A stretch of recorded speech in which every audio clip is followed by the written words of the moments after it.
Coming off a good weekend, good week actually. So very excited about the team and kind of how we're building, and feel like we're getting better as we go along here. So got another tough week here with teams that continually play us hard, and North Texas tomorrow night, and then KU, who we've always had really good games with, and obviously they're having a really good year, and it's kind of cool to see. I know those guys have been working hard, and you can see it paying off. So it's cool to see that, and should be another good test to see how we're getting better each time out. So that's the goal at this point.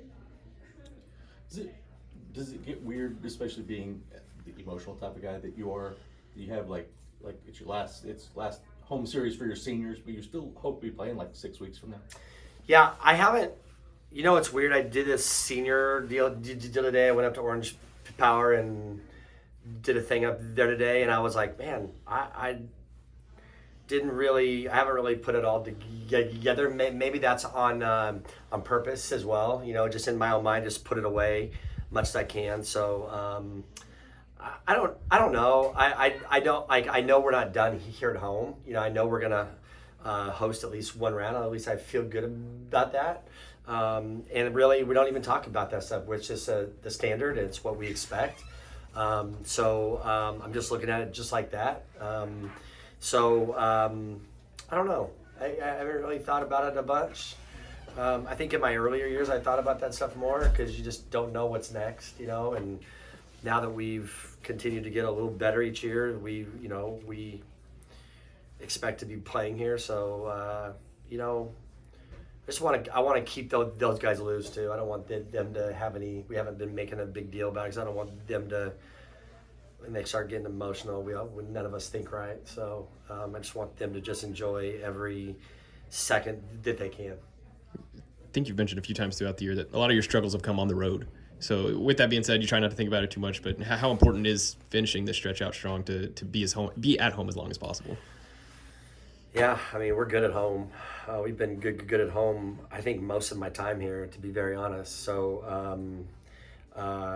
we've always just talked about defending our turf here, you know what I mean? And so I like the way the schedule is setting up. I mean, with the 4 games this week, then going to OU the next week, it's still, I know it's not a home game, but we're not going far, you know, and it'll be fun. So we're all just one day at a time, you know what I mean? And it's good to be close and not have to travel. I mean, I can tell you, I've seen some tired people. Our schedule's been weird. We've traveled a lot and weird stuff and long bus rides, and that just happens every other year when you got to take some of these trips. And now you add in Houston and Iowa State; those are long trips. They take it out of you. You mentioned after the game Friday that it was interesting to see Lexi give up those hits uncharacteristic of her. How much can that sort of help her to have a game like that she can maybe look back at going forward?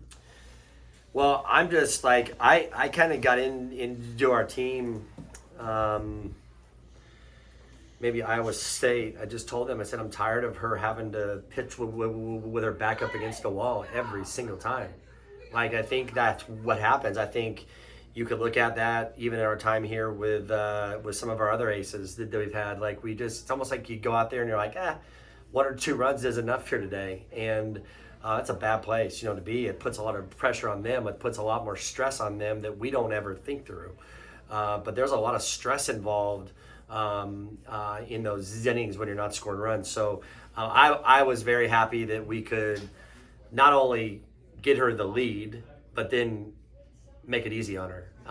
And I thought that was really cool. So, and that's one of the things I challenged them a couple weeks back, at Iowa State, when I was irritated with our offensive performance, and that was like one of the first things I led with to our team. Why can't we perform to our capabilities when our number one kid is out there giving us everything that she's got? So that was really cool. I should have probably told our team that, so I'm telling them now in this right here. But but they answered on that, so that was cool. You've mentioned in the past that you kind of naturally just identify new players, especially freshmen, that maybe you worry about homesickness or any of those kind of things. Carly comes from a unique background, Yeah. being a small town North Carolina girl. Was she ever on that list, or is her personality the type that you didn't necessarily worry? I mean, I worry about all of them. I don't know that I've seen it. I think there's probably been some moments, but her relationship with Rose and their parents have been here so often during the season, you know, as well. Whether it's Rose's parents or it's Carly's, back and forth, that I think there may be some comfort that maybe has come from that. You know, I think every kid goes through it at some point or is thinking about it. It may only last a couple of days and your parents say, hey, toughen up. It may last a couple months. It may last so much you just leave, you know what I mean? They just can't handle it. And that's okay too. It's tough. And but I think, I mean, I would be willing, you know, to bet that Carly called home and said she was homesick. Her dad may drive up here and have a different kind of talk. He's a funny dude, and but I think she's been prepared well. You know, she played on some travel teams where she had to move away for the summertime, so this hasn't been like a total shock. You know, she played in Wichita one time where she, you know, had to live there, and then when she went to Georgia, she had to. And the Georgia Impact had to live there for a little bit, you know what I mean? So I think they've done a little bit of that. But I haven't seen it, to answer that. I haven't seen it out of her. I really haven't seen it out of any of them, to be very honest. It's been a pretty unique group. But I also think we're better at checking and being aware and trying to do the things that we know can kind of help. So we're not perfect, but we are aware that stuff's real. You said during media day that more pitching by committee this year. Kind of have you seen the staff behind Lexi develop throughout the year?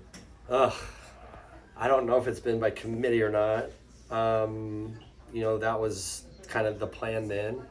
I'm seeing, I'd like it to be more by committee. I'm seeing Kyra's making some improvement, and so is Katie Coots, to be honest. We just watched her throw live on the field, little pre-work to get her some live hitters, and I'm starting to go, okay, this is starting to really improve, give me some more confidence, and more importantly, giving them that. It's really, I mean, we still have thrown 3 pitchers a lot. Kyra hasn't been getting enough work over the last month. But you know, she's still right at 7 innings, I think, or 68 or something. You know, this is that time of year where weird things can happen and people just step up and get the ball and go. We've seen it with a Morgan Day. I've seen it with a Kyra, just coming back just recently here. So I feel like it's kind of been a 2-man show for the last month here, but we're not going to be able to continue that through this next 6 weeks, I would say. I can't believe we're talking about 6 weeks, but we are. It's wild. I think you're going to see Kyra and maybe Coots a little bit more here in the next week or so. Is that what you're trying to do? Just find like a third person in rotation for when the postseason comes? You can get maybe a 3-day starter, or maybe just like 2 quick innings out of the bullpen to say, hey, go give me 6 outs or whatever. Is that what your main focus? Probably. That's 100% what I'd like. I'd like to be able to get Katie and to be in there where she could get one time through a lineup, right, and just spell our staff. She has a different look than all of them. You know, with her pitches and the way that they move. So she could really disrupt some offenses if she has the confidence to go let her stuff work. So that's exactly what I'd like to do. I'd like to do that with Lexi. I'd like to just be able to show her or start somebody, then show her, and then go back over here. I mean, that's something that I think as we start to face these elite offenses, as you get into the, you know, when there's 64 teams and then there's 32 team or whatever it is, or 16 teams. It's crazy. So you better be ready, and so be able to show these teams some different looks.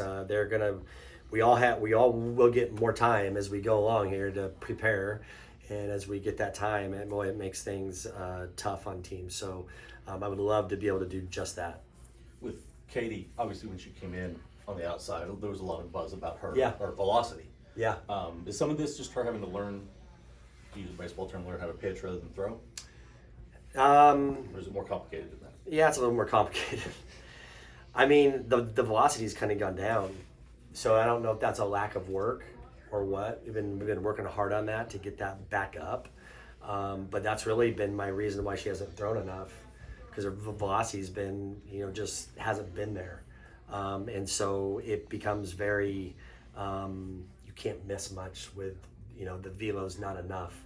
So you don't have to have velo to get outs, but you got to have it to get through the lineup multiple times, or you have to be able to locate and change speeds at any point in time, no matter what the count, no matter what the situation. And I don't think her confidence has been there to do that with where she's at. So Carrie's been, man, she has dove into this with her, and it looks like it's starting to pay off. So it's trying to keep that velo up and then have the confidence to throw it and go. So I think the biggest thing with these young guys is just getting through, just go for it.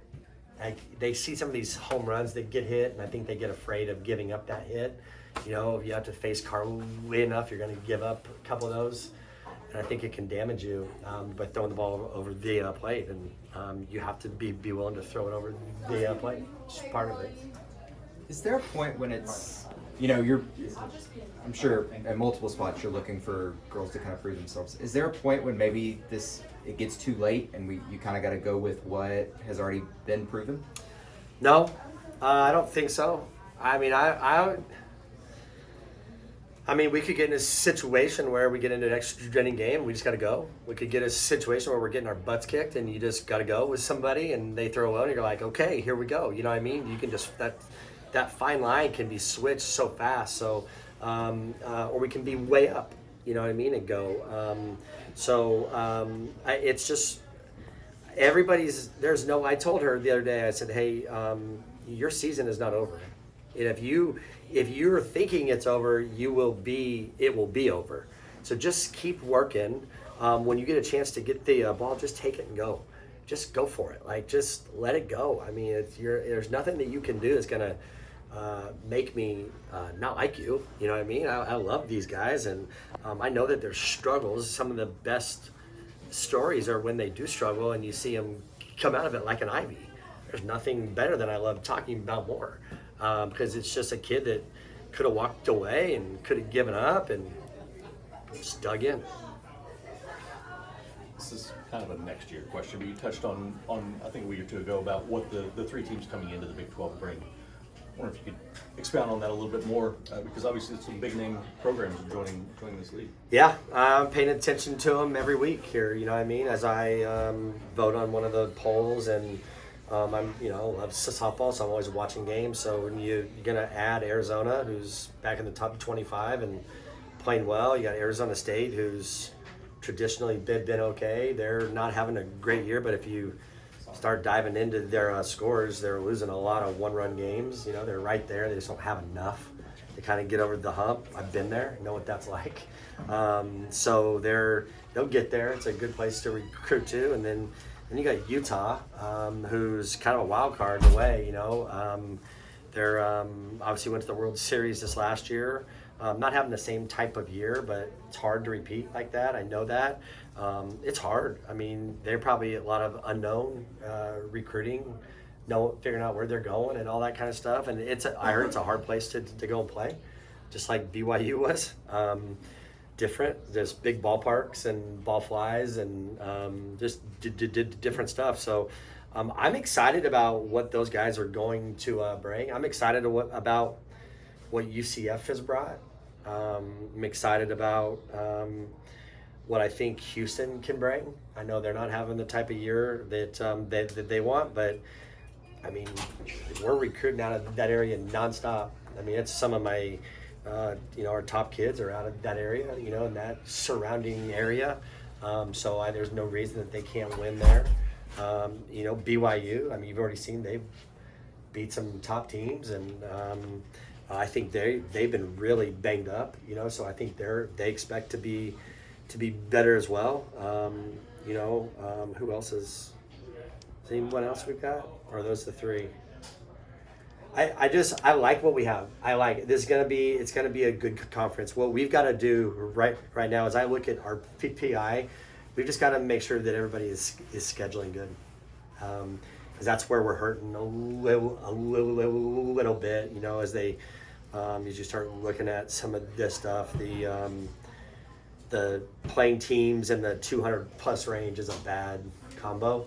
And we've got some teams, in our league that are still playing a lot of those games, and to get your RPI up there, we've got to have that, because as we know in the RPI, it's who you play, and then who your opponents play, and that who your opponents play is really affecting our RPI right now. It's really affecting our strength of schedule too. We're in the 40s right now, which I can't remember the last time we've been in that spot, and it's really most of it is about our opponents and who they're playing. So, no complaints. It is what it is. But I think as a conference, one thing that Patty told me from day one, when I talked to her the first weeks I got this job, and one of the things that I learned from Tim as well is just go schedule, like go play teams, like you. It's the only way you're gonna find out who you are. And it's the only way you're going to get in the postseason. And we learned that my first year, and it became so apparent. We were, 29 and 26 going into the postseason. I think our strength of schedule was like 10, and our RPI ended up being like 31. And we ended up being a number 2 seed in a regional with not a very good record at all, but it was who we played, right? And so I learned that right away. It's why I've always tried to play a lot of these teams around here that give us fits. I don't see a lot of other teams playing them twice a year. So I get it, and we just need everybody to be on the same page. So I like where it's going to go. I do. I think it's going to be good.